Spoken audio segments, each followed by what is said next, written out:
Kenapa kepala negara atau pejabat-pejabat tingginya di Indonesia saat ini tidak berhadapan dengan rakyatnya langsung, seperti halnya yang kita lakukan saat ini? Ya sudah, sekali lagi, Presiden Negeri Sontoloyo ini ya udah kita turun tangan aja, kita saling mengingatkan sekali lagi. Dan tujuannya ini adalah kita semua memerlukan guidance, termasuk saya, kita memerlukan arah, kita memerlukan visi misi yang sama. Kita memerlukan kolektif dream atau mimpi yang sama gitu ya, di tempat tidur yang sama, mimpi yang sama. Ini penting sekali untuk kita menjadi negara yang berdaulat. Baik sahabat semua, kita akan mulai. Selamat malam, assalamualaikum warahmatullahi wabarakatuh, dimanapun sahabat berada saat ini di negeri tercinta, mulai dari Sabang sampai Merauke. Kita selama beberapa saat ke depan kita akan memberikan banyak informasi-informasi yang mungkin sahabat butuhkan, begitu juga saya gitu ya. Jadi pertama-tama saya ucapkan terima kasih kepada nakes atau tenaga kesehatan dan tenaga medis, para dokter dan rumah sakit yang telah berjuang melawan COVID, melayani pasien yang saat ini udah kapasitasnya 100%. Dan siapapun yang saat ini terpapar dan lagi isolasi mandiri, semoga kesehatan dan kesembuhan dapat segera didapati sehingga imunitas tubuh kita terhadap virus menjadi sangat kuat. Dan sekali lagi, waktu kita terpapar COVID itu bukan death sentence atau hukuman mati.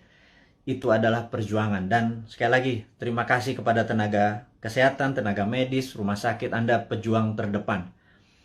Anda adalah pejuang-pejuang yang membawa bambu runcing yang mengalahkan penjajah itu. Dan saya dari hati yang dalam dan kita kaum New Mind mengucapkan selamat dan terima kasih berkali-kali. Terus semangat, terus semangat. Kami bisa apa? Kami hanya bisa menerapkan protokol kesehatan di manapun kami berada, dan kami mengurangi kegiatan berjumpa dengan banyak orang. Kami taat, dan kita harap hal ini semua bisa terlewati. Kita tahu bahwa saat ini pemerintah lagi berjuang dengan gayanya, dan semua negara juga berjuang dengan gaya masing-masing, tapi ada yang sudah lewat. Ada yang seperti kalau kita nonton Euro Cup kemarin gitu ya, agak sebel juga gitu ya, dimana mereka udah nggak pakai masker, mereka menang bukan sekedar menang dari COVID, tapi juga bola itu menjadi perayaan pelampiasan rasa suka yang setelah 1,5 tahun mungkin semuanya lockdown, dan kita masih berada di rumah dengan PPKM-nya gitu ya. Lebaran 2020 kita taat pada pemerintah untuk tidak pulang kampung, kemudian Lebaran Haji pun kita tidak sholat Id di publik.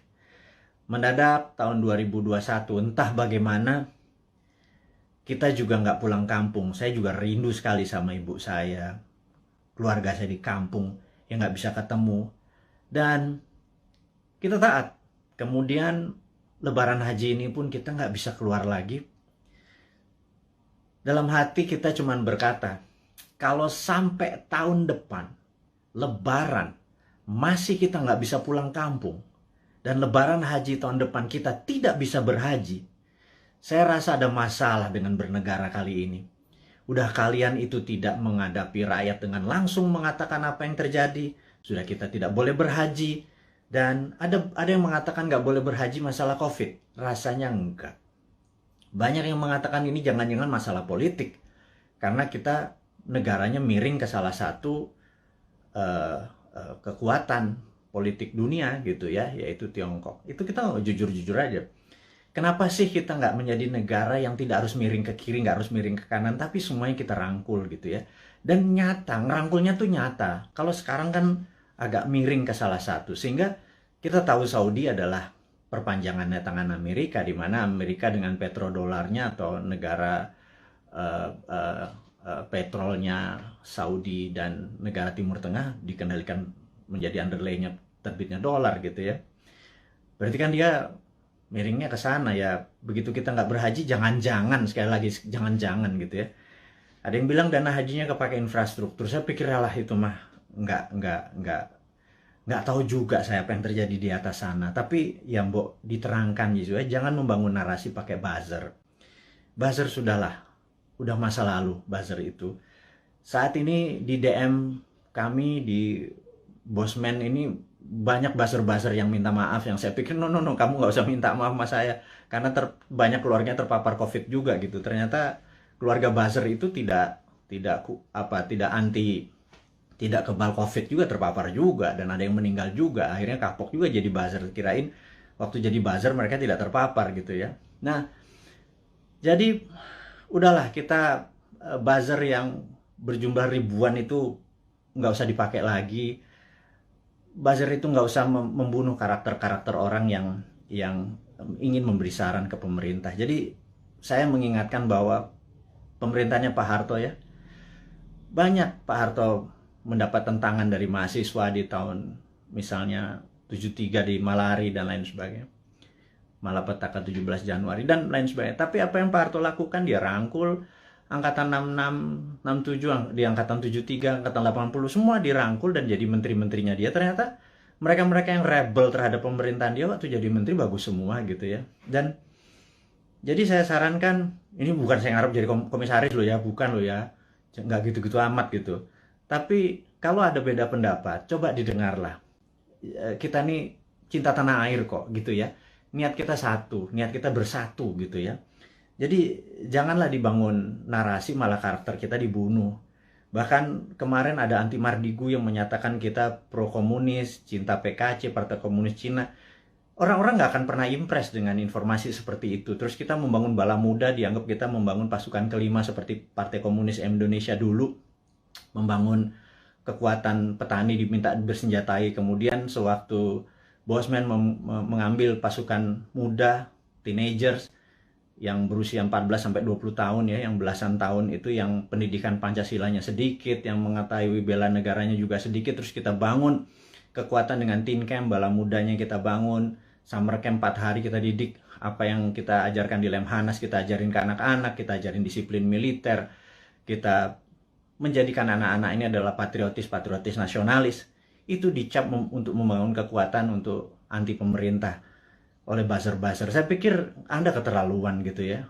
Iya, dan saya yakin orang-orang yang menjadi sahabat Newman ini nggak pernah percaya dengan apapun yang buzzer-buzzer itu lakukan. Dan karakter-karakter kayak gitu udah kuno lah gitu ya.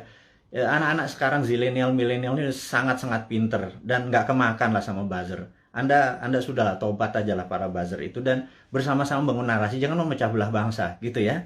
Dan itu tadi informasi mengenai COVID. Jadi saya rasa malam ini saya ingin share sedikit tentang COVID ya. Jadi di seluruh dunia sudah 3,2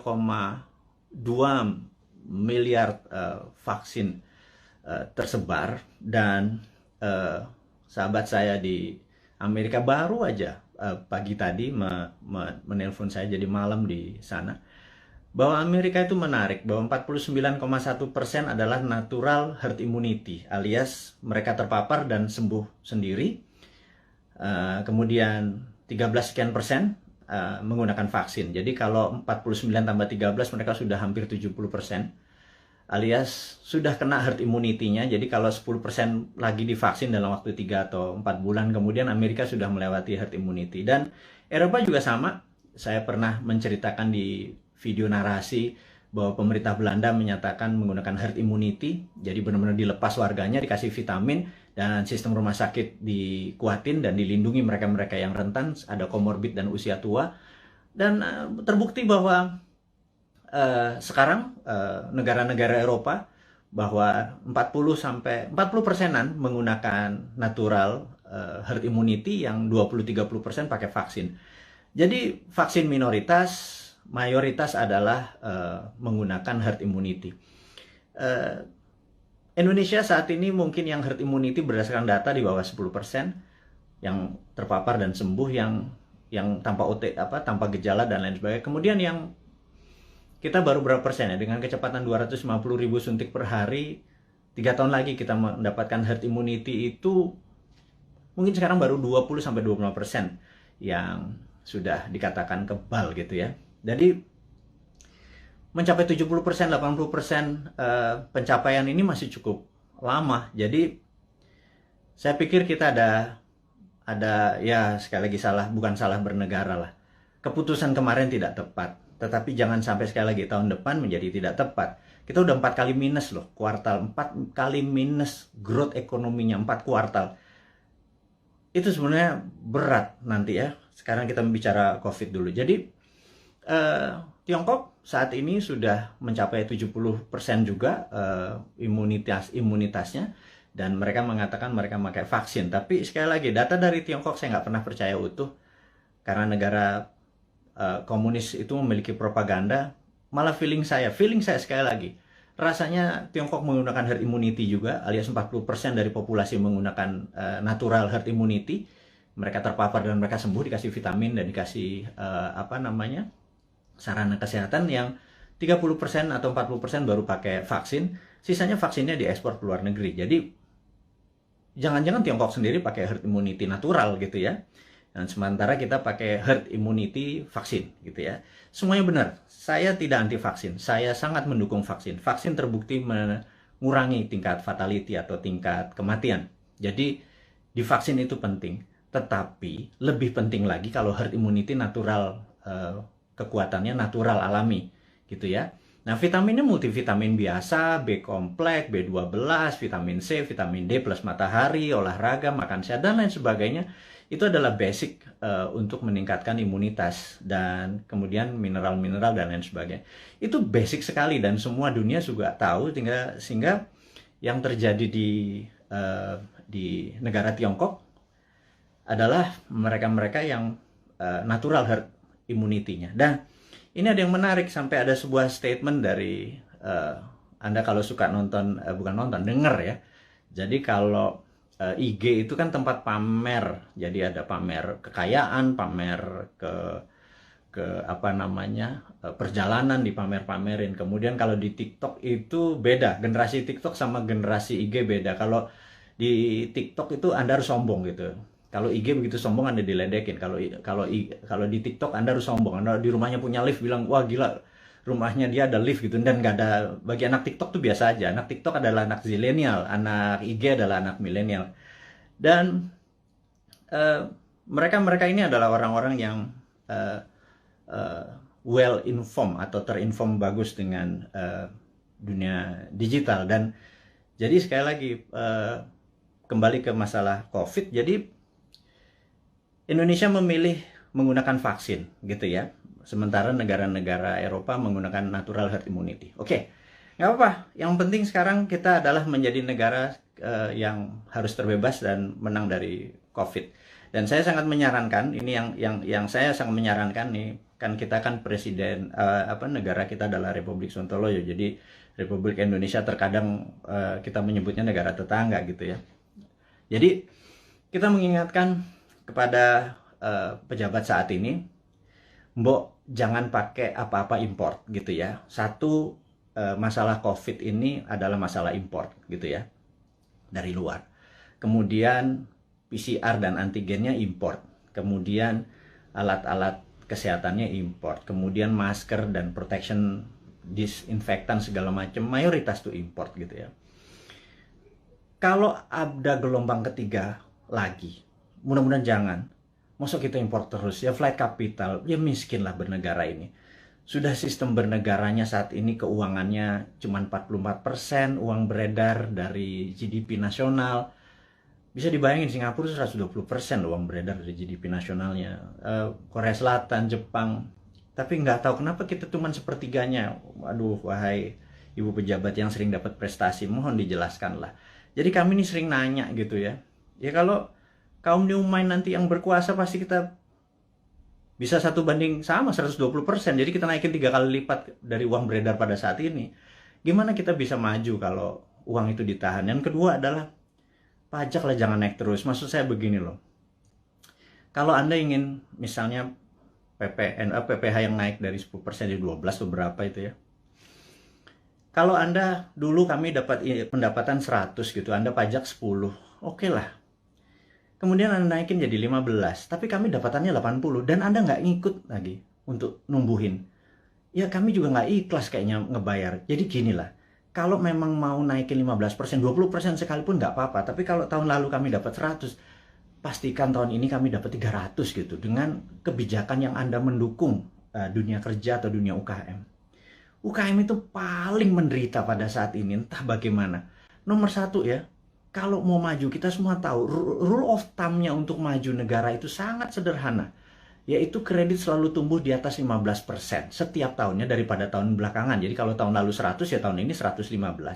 Minimum dengan naiknya 15% dari kredit tadi, negara naik 7%. Kalau sekarang jangankan 4%, 5% naik. Jadi kalau growth-nya cuma 2% malah minus, itu ya wajar karena uang terlalu ketat.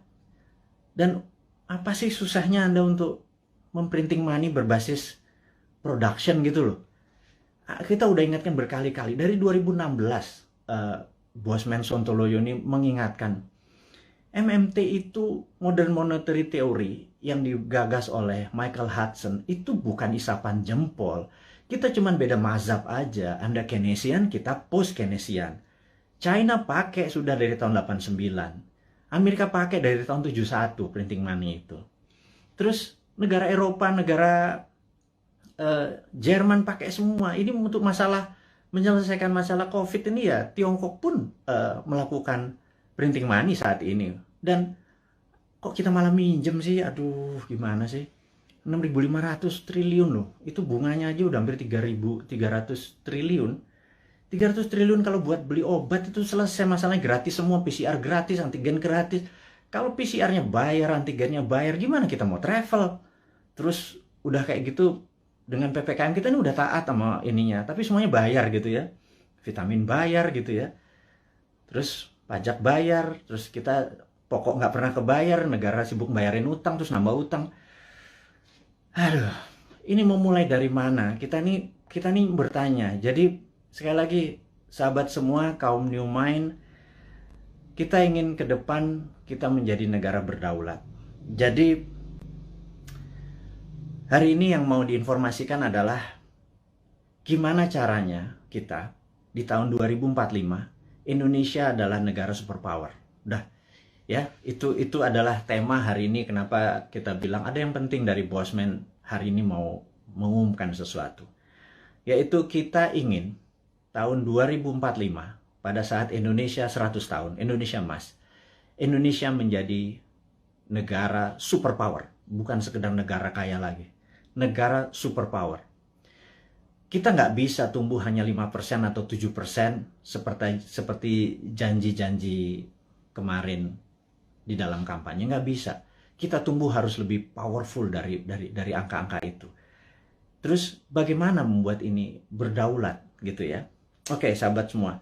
Saya ada beberapa informasi sebelum kita masuk ke topik ke sana, bahwa kita tahu saat ini negara-negara sudah kena herd immunity-nya dan kita masih belum. Dan penting untuk kita memberi informasi adalah begini. Sahabat, saya mengingatkan, kita masuk ke topik berikutnya setelah tadi ini masuk. Jadi beberapa kali kita kalau naikin informasi di IG, toto bisa hilang gitu ya. Kemudian di sosmed yang lain seperti YouTube, channel kita sering di warning, sering diperingati dan hilang. Di Facebook, jadi kita udah berapa kali hilang, terus 7 kali kita diperingati Facebook, IG, Twitter kita hilang, terus YouTube kita pernah hilang gitu ya. Dan ternyata saya baru memahami setelah algoritma teman-teman melihat dan dilaporkan, ternyata cara menghilangkannya gampang. Begitu mereka tidak ingin video atau tulisan segala macam itu, sekelompok buzzer adalah menginformasikan, melaporkan bahwa ada unsur porno, ada unsur dan lain sebagainya, sehingga pemilik sosial media yang tidak bisa berbahasa Indonesia itu pokoknya dapat laporan, terus mereka kasih peringatan kita gitu ya. Agaknya ide-ide kita ini sudah mulai menakutkan baik globalis di internasional ataupun pemikiran bernegara. Padahal kita tidak berniat untuk revolusi, berkudeta. Kita ingin negara kita utuh dan kita ingin negara kita menjadi negara berdaulat di 2045. Kita tidak tergantung pada negara asing gitu ya. Yang kita tanyakan misalnya pada saat kita taat tapi TKA asing masuk. Anda datang deh jam 12 malam, jam 2 malam ke Soekarno-Hatta ya, pakai masker ya, sama disinfektan. Anda bisa lihat ada 300 orang, 500 orang, terus mereka nggak ada karantina. Pertanyaan sederhana, kenapa nggak dikarantina sih? Gitu aja. Segitu kuatnya pendukung mereka-mereka ini, yang saya nggak tahu pejabatnya mungkin sakti sekali gitu ya.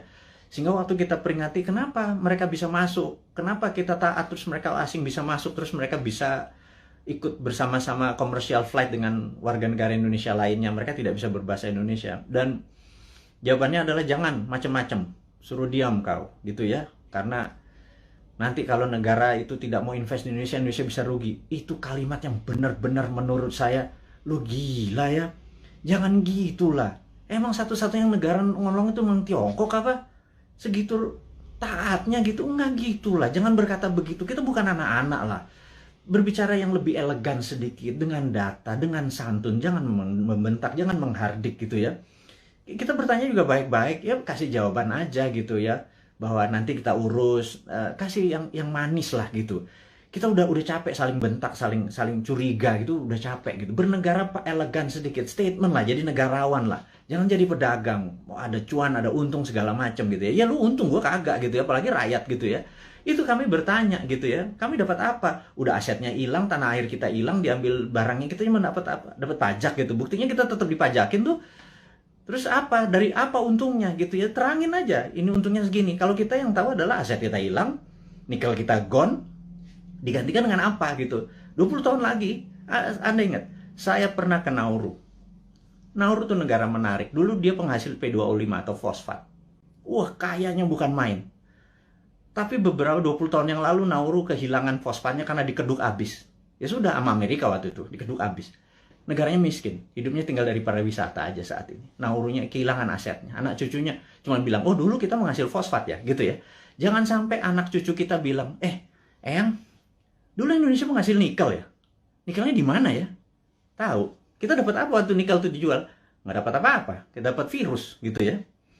Hal itu kan susah kalau kita dijawab sama cucu cicit kita bertanya hal-hal seperti begitu gitu. Jadi kita tanya balik, kalau memang hanya didapat nikel itu kalau bisa atau produk-produk alam itu sumber daya alam. Kalau kita percaya MMT, Modern Monetary Theory, maka sumber daya alam itu bukan sebagai alat komoditi atau alat dagang, tetapi sebagai alat tawar.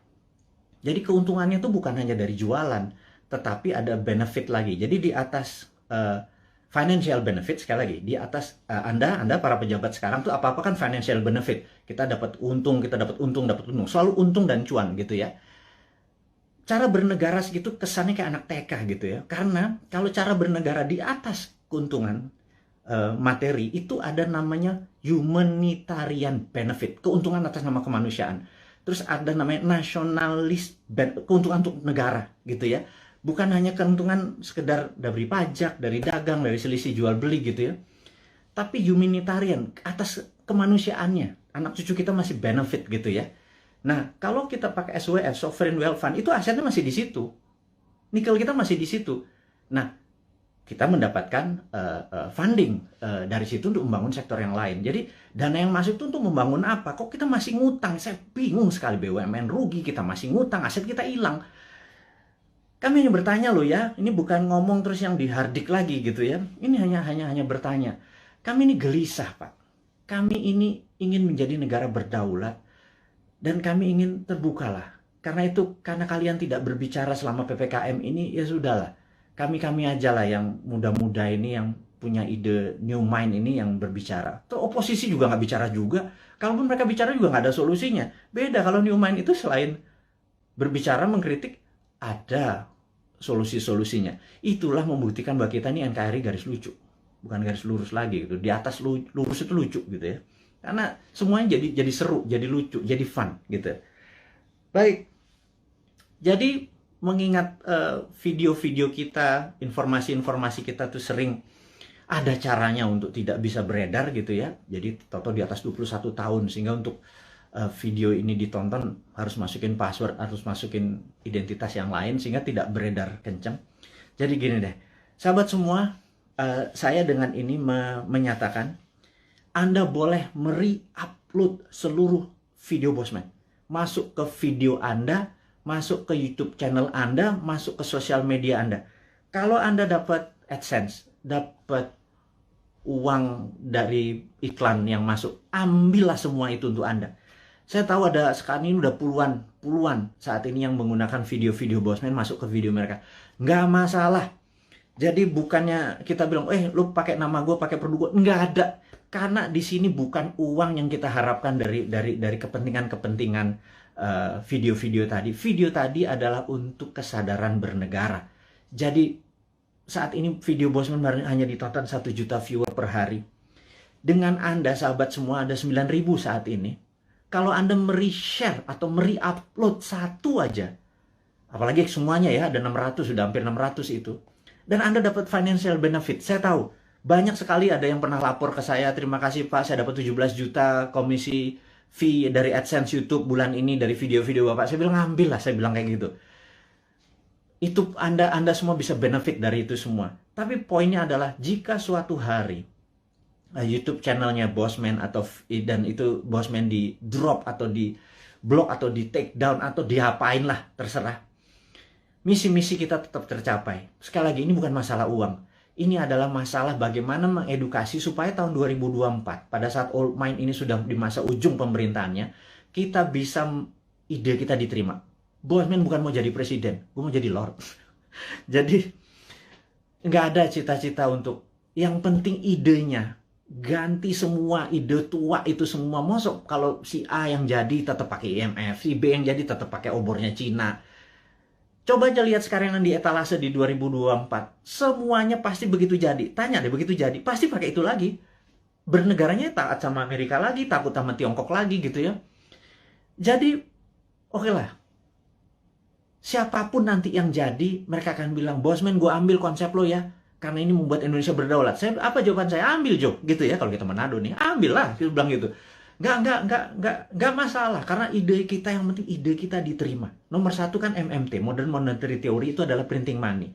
Jadi pasti Bappenas kita adalah orang-orang yang mendesain bernegara ini 12 lapis. Nah, sahabat semua, apa itu desain 12 lapis? Jadi misalnya kita mau buat benang atau baju gitu ya, baju kita kainnya dari mana, benangnya dari mana, mau pakai polyester, mau pakai katun, 100% kapas. Terus kancingnya dari mana, mau pakai resleting dari mana, ada yang pakai batok, ada yang pakai plastik, ada yang segala macam itu kita bukan sekedar ini. Dan itu semua kita biayai, 12 level itu kita biayai, nanti distribusinya kemana, pakai jalanan apa, mobilnya apa, semua akan kita gunakan produk-produk lokal. Dan itu pakai printing money. Jadi printing money itu tidak bisa jalan sebelum project itu dihitung cost accountingnya. Ya. Jadi John Bollard ini punya tulisan menarik, namanya Economic at War, itu bukunya. Saya ini penggila buku, jadi hari ini kita baca tentang Economic at War. Jadi di tahun 45, pada saat sebelum perang, di tahun 36 sampai 39, pada saat Amerika dan sekutu Amerika, terutama Amerika dulu belum powerful sekali, jadi negara-negara Eropa itu minta Amerika masuk. Terus apa yang dilakukan adalah mereka minta John Maynard Keynes, ada banyak sekali ilmuwan-ilmuwan, tokoh-tokoh ekonom di masa itu disuruh menghitung cost accounting. Berapa kilogram, berapa ton besi dibutuhkan, ferro, berapa untuk buat amunisi, untuk buat baju, untuk buat makan, itu dihitung cost accountingnya. Untuk buat pesawat, buat tank, buat mobil, buat dan lain sebagainya dihitung cost accounting. Berapa modalnya, terus dari mana barangnya dirinci. Syaratnya sederhana. Churchill waktu itu sangat sederhana. FDR juga, Franklin Delano Roosevelt juga perintahnya sama. Ini dua Inggris sama Amerika memang kompak banget. Mereka cuma bilang, berapa biayanya untuk kami menang perang? Perang itu ada perang sama Jepang dan perang sama Jerman gitu ya. Mereka menghitung totalnya sekian billion dolar. Itu angka dari langit billion dolar. Begitu mereka printing money, udah. Underlay-nya adalah alat-alat perang tadi gitu ya. Ada inflasi? Nggak ada gitu ya. Makanya saya bilang printing money kok ada inflasi. Saya bilang, lu sekolah di mana sih? Segitu takutnya sama printing money gitu ya. Printing money itu ditakuti kalau tidak ada production yang dibuat gitu ya. Tapi kalau, nah, bukunya baca, namanya The Economic at War. Jadi The Economist at War. Jadi orang-orang memenangkan perang tuh ekonom yang memenangkannya gitu ya. Nah, jadi sama, kita nanti akan sama juga. Kita akan membuat menghitung cost accountingnya, kemudian kita akan printing money dan UKM kita langsung jalan ini jalan. Karena kita mau tahun 2024 itu kita menjadi negara berdaulat gitu ya. 2045 kita akan menjadi, dan mulainya dari 2024 karena sekarang kayaknya udah nggak kasihan sekarang ngurusin COVID, terus ngurusin apa Tiongkok ya udahlah, itu mereka terlalu repot dengan urusan gitu. Nggak mungkin lah bisa menjadi negara berdaulat. Kita cuma ngingetin sekali lagi. Jadi kita harapkan konsep kita ini diterima oleh siapapun yang nanti mau running 2024, konsep kita ini. Jadi kalau Anda, bayangin ber-9.000 kita, upload masuk. Anda buat, kalau nggak punya YouTube channel, Anda buat YouTube channel. YouTube channel Anda sendiri, Anda tinggal ambil tulis kita, terus kasih judul-judul yang jangan terlalu negatif atau terlalu clickbait gitu ya. Kasih yang educate, kasih yang fun, kasih yang lucu, dan lain sebagainya. Sehingga ribuan atau jutaan orang. Saat ini ada 180.000 orang yang ada di internet. Ada 180 juta. Jadi saya harapkan teman-teman bisa memanfaatkan. Kalau Anda dapat 1 juta per hari, Anda bisa hampir 100 juta itu dari AdSense-nya dari YouTube gitu ya. Pakai aja video-video kita ini untuk di-re-upload, di-reshare, dan pakai akun-akun Anda sendiri. Perbanyak itu semua informasi-informasi itu. Anda boleh mengganti thumbnail-nya, mengganti footage-nya. Yang penting voice-nya jangan dipotong. Narasinya gunakan tulisan agar orang menjadi lebih paham gitu ya. Ini tujuannya bukan untuk memecah belah bangsa, ini tujuannya untuk membuat kita negara berdaulat. Dan cara cerdas bernegara ini sudah hampir 600 video. Sebarkanlah gitu ya. Kemudian sahabat semua, kita saat ini ya tadi ada informasinya adalah untuk upload. Anda sangat diizinkan menggunakan nama Anda video-video Bosman.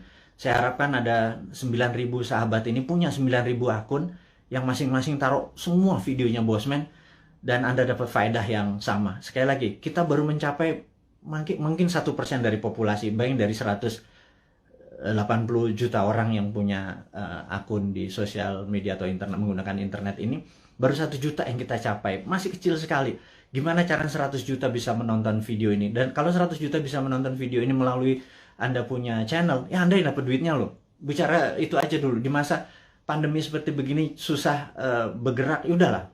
YouTube channelnya Anda aktifkan gitu ya. Mudah-mudahan jadi faedah ini bersama. Dan saya mengingatkan bahwa saat ini kita tahu bahwa kita berperang, dunia saat ini berperang. Contohnya lagi. Bisa dibayangkan bahwa di dunia yang perang dunia pertama, yaitu tahun 1914 sampai 1918, 4 tahun. Itu perang dunia 1. Kemudian perang dunia kedua 40 sampai 45, 5 tahun. Dan kita tahu 2016 waktu Trump menyatakan menjadi presiden, 2017 Trump declare war ke Tiongkok. Tapi bukan world war, bukan perang dunia, tetapi adalah economic warfare, dengan salah satu strateginya menggunakan trade war, perang dagang. Itu terjadi, dan begitu itu terjadi, maka di tahun 2017, sahabat semua ingat, kita mengingatkan dengan, waktu itu belum pakai YouTube, di 2019 kita mengingatkan bahwa everything start with the economic warfare, diakhiri dengan military war, gitu ya. Dan di tahun 2020 untuk menjatuhkan Trump, globalis dan Demokrat Amerika menggunakan tool yang namanya biological warfare, yang namanya COVID, untuk menyerang Amerika. Dan pada saat itu yang disarankan oleh mereka menggunakan masker. Tapi Trump punya analisa sendiri bahwa kalau peristiwa dari Spanish flu itu ada 3 gelombang. Jadi gelombang pertama tertinggi, kedua agak rendah, ketiga terendah. Tapi virus pertama itu paling lemah, kemudian agak kuat, terakhir yang paling kuat gitu ya. Nah, jadi pada saat terlemah ini semua orang terpapar aja supaya tingkat herd immunity-nya tercapai. Dan yang terjadi oleh Trump dilakukan adalah dibebasin aja, toh mereka punya operating sistem dari kesehatannya terbaik di dunia. Dan ternyata terbukti sekarang 49%, 49,1% di Amerika menggunakan herd immunity natural. Dan ini adalah, ya tapi sekali lagi Trump kalah dengan 4 negara bagian yang dalam tanda petik dicurangin katanya. Tapi itu negara Amerika, bukan negara kita. Tapi dia adalah salah satu polisi dunia yang berkepanjangan. Ternyata Biden ini mengambil konsepnya Trump untuk masih berperang juga dengan Tiongkok. Jadi, dan itu adalah perang dunia negara. Kita nggak ikut-ikutan. Tetapi kita di dunia ini perang dengan makhluk yang tidak kelihatan yang namanya virus corona atau COVID gitu ya. Jadi begitu dunia saat ini menjadi satu rasa dan perang bersama, inilah yang menarik. Bahwa kita harusnya sudah menggunakan war mode atau ekonomiknya at war. Jadi ekonomi itu ada 3, economic at normal condition, economic at crisis, dan economic at war. Jadi harusnya bernegara itu pakai economic at war. Sayangnya sekali lagi mereka nggak paham saat ini, old mind yang berkuasa ini nggak paham bahwa ekonomi at war tuh gimana ya gitu ya. Sekali lagi, aduh, itu kadang-kadang kita mengelus dada gitu ya, kok ya beda lagi strateginya, ya nggak pakai ngutang jelasnya gitu ya. Harus berdikari, berdiri atas kaki sendiri, every country for their own, negara ngurusin sendiri. Jadi begitu kita masuk perang dunia, yaitu 2020 kemarin, 2021 saat ini kita masih dalam keadaan perang, dan WHO serta World Bank sudah mengumumkan bahwa perang ini diperkirakan berakhir tahun 2025. Jadi perang ini masih panjang, sahabat semua. Perang ini kan perang besar itu kan ada battle perang, pertempuran kecil gitu ya. Ini masih banyak di Jawa sekarang, di Bali itu masih ada pertempuran kecil. Dan kita harus memenangkan pertempuran itu untuk memenangkan peperangan. Jadi bayangin kalau kita baru selesai tahun 2025. Jadi baru sebagian yang tahun 2022 lepas sebagian, 2023 lepas sebagian, dan lain sebagainya. Nah, kalau melihat kayak gini mood-nya atau apa ya, cara bernegara saat ini tidak juga memahami ini World War III, perang dunia ketiga, karena perang benar, semua negara perang kok masih nggak declare juga sebagai perang dunia. Ini akan berbahaya bernegaranya. Jadi ya udah, kita sebagai kaum Sontoloyo mengingatkan kaum New Mind ini, Presiden Republik Sontoloyo mengingatkan kaum New Mind, sahabat semua, ini adalah war mode gitu ya. Sahabat semua, ini adalah World War III. Sahabat semua, kita harus kompak. Sahabat semua, kita harus membangun kekuatan bersama gitu ya. Sahabat semua, kita nggak usah bergantung pada negara lain. Kita bergantung pada kekuatan tanah air sendiri. Nah, gimana cara bergantung pada tanah air sendiri nih? Nah, ini informasi berikutnya mau diumumkan. Jadi sahabat semua, kalau Anda punya UKM, sekali lagi, Anda punya UKM, Anda perlu dana. Saat ini di Santara ada sekitar 2 triliun dana dengan 280.000 investor receh ya. Sederhana ya, 280 investor tuh anggap masing-masing naruh 10 juta rupiah aja untuk invest di portfolio keuangannya, mau invest di UKM Anda. Jadi kalau 10 juta dikali 280 itu 2,8 triliun. Jadi ada 2 triliun. Sahabat semua, kalau Anda punya UKM, Anda perlu dana. Anda lihat di IG, di wall IG, maka di situ udah ada informasi, kirimkan Anda punya, ada 7 persyaratan, Anda perlu uang berapa, apa yang Anda butuhkan, bisnis Anda seperti apa, dan lain sebagainya, dan kita akan review di 280.000. Dan bagi Anda yang saat ini bingung mau ngapain, bisnis baru kan susah, tapi kalau Anda punya uang, Anda join sebagai investor untuk membantu UKM. Jadi Santara adalah penghulu untuk menghubungkan si cowoknya adalah si investor, si ceweknya adalah si UKM. Dan saat ini Santara adalah perusahaan terbesar dan nomor 1 leading di perusahaan urun dana, ECF, Equity Crowdfunding, dan ini adalah kontribusi dan itu adalah kontribusi dari komunitas kita New Mind ini untuk membangun ekonomi Indonesia. Itu base-nya MMT kita kan pro pada UKM, pro pada bottom of pyramid. Jadi bukan yang piramid di atas, kita pro pada bottom of pyramid. Ini membuktikan bahwa kita bukan cuma konsep doang. Beginilah cara kita bergandengan tangan. Jadi tadi ya, nomor 1 kita re-upload, kemudian re-share apa yang kita punya informasi. Kedua adalah yuk gandengan tangan untuk membangun UKM. Karena UKM ini yang kuat terhadap masalah krisis ekonomi. Inilah yang membuat Indonesia nanti take off di 2045 adalah kekuatan UKM yang 40-50 juta itu. Tapi UKM itu mungkin kita bagi 3, ada kecil, mikro, kecil, dan menengah. Saat ini mungkin kita yang menengah dulu ya, ngapunten. Jadi kita belum bisa menolong yang mikro gitu ya, yang juga yang kecil gitu. Kita yang menengah dulu. Pelan-pelan. Tangan cuma 2. Organisasi kita masih muda gitu ya, baru 3 tahun. Tapi sahabat semualah yang bisa membuat kita bisa menolong menengah, kecil, dan nanti yang ke mikronya gitu ya.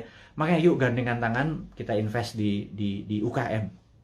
Nah, kemudian ada lagi yang kami mau umumkan sekali lagi, teman-teman, bagi mereka yang saat ini ada kondisinya kita tahu nggak stabil ke depannya, tidak ada yang terbaik daripada uang Anda ditaruh di gold atau di emas gitu ya. Jadi daripada, dan emas itu kalau pakai fisik kan bisa bermasalah. Sebentar lagi Dinaran akan menerbitkan ATM Gold. Jadi Anda bisa buka rekening, beli emasnya. Anda bisa ambil kapan saja karena ATM Gold ini kita akan ada di kantor kita, kemudian akan ada di semua mall di Jakarta dulu, dan habis itu nanti ada di semua lokasi. Kita ingin lakukan itu segera. Jadi ini semua adalah untuk bakti kita, gimana caranya kita bergandengan tangan ke depan untuk menjadi negara yang powerful. Sahabat semua, sekali lagi saya mau mereview apa yang kita dapat hari ini adalah negara dalam keadaan perang, dunia dalam keadaan perang. Saya sarankan Anda untuk melakukan hal yang sangat penting yang namanya survival mode. Anda harus survive, Anda harus sehat, Anda harus semangat, Anda terus bersatu, Anda terus berjuang mengalahkan masalah ekonomi, masalah kesehatan. Kita bergandengan tangan, kurangi gerak. Jadi pada saat ada masalah dengan keuangan, yuk kita bergandengan tangan dengan Santara. Yuk nabung di Dinaran. Dan jangan banyak gerak dulu. Sabar. Jadi kita momen ini adalah segalanya. Jadi survival mode. Jadi saat ini ikuti aturan pemerintah untuk PPKM. Stay healthy. Teman-teman semua, di akhir informasi hari ini kita ucapkan sehat selalu, semangat selalu, bersatu selalu. Gunakan seluruh kekuatan Anda untuk membangun Indonesia, terus berprasangka baik, terus kompak, dan percayalah Indonesia akan menjadi negara berdaulat di tahun 2024 mulainya, dan di 2045 Indonesia akan menjadi negara superpower. Dari saya, selamat menikmati hari Minggu, sukses buat Anda semua. Wassalamualaikum warahmatullahi wabarakatuh.